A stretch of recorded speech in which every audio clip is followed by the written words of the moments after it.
but we shouldn't argue over whether the American people through this subcommittee have the right to get those documents to determine what the facts are. Ranking Member Waxman voted against the initial subpoena. I believe every member of the minority party did that. And based on his statement, it appears that he's going to vote against this issuance of a subpoena. That's sad. Again, we've got a long history on this committee of working together to get the facts and then having very spirited debates and arguments over just what the conclusions should be derived from those facts. Mr. Chairman, we're here today because since early this year, we've been trying to get the facts from the Obama White House, and they have steadfastly refused to cooperate. That is a fact. That is not a supposition.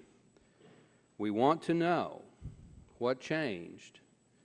In January of 2009, the Bush administration Department of Energy made a decision not to proceed with the Solyndra loan.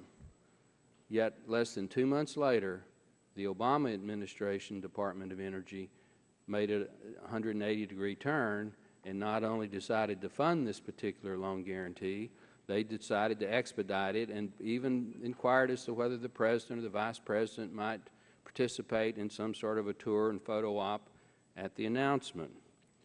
What happened? What changed?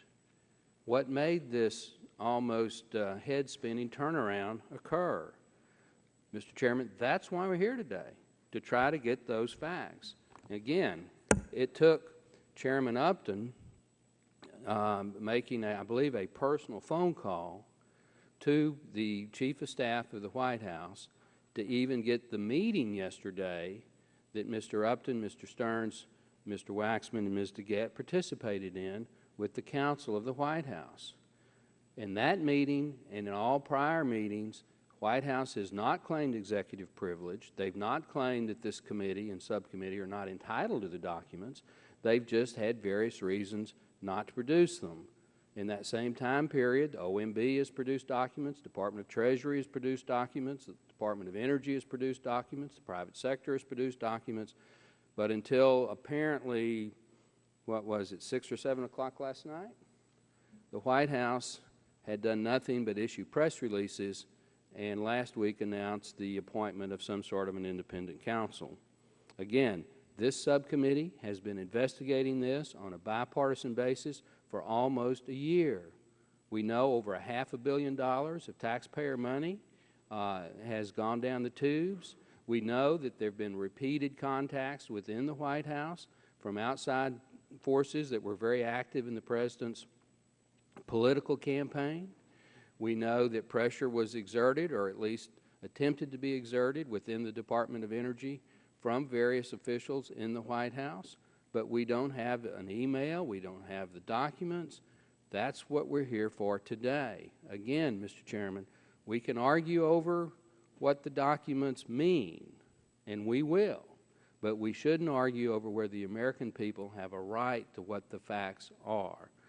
This Solyndra investigation has tainted the entire alternative energy program. I happen to be a supporter of loan guarantees for alternative energy. I was chairman when this program was authorized. We now have people on my side of the aisle making serious recommendations to terminate the entire program because it is just not being well run.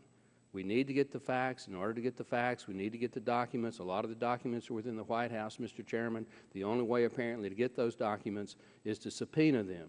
We have the authority under the Constitution delegated to get those documents. I would hope that once the White House receives the subpoena, they will comply, and then we can work together to determine what, if anything, can be done to prevent future activities like this occurring, and if something that happened that shouldn't have happened, determine what penalties and what remedial steps need to be taken. With that, Mr. Chairman, I yield back the balance of my time.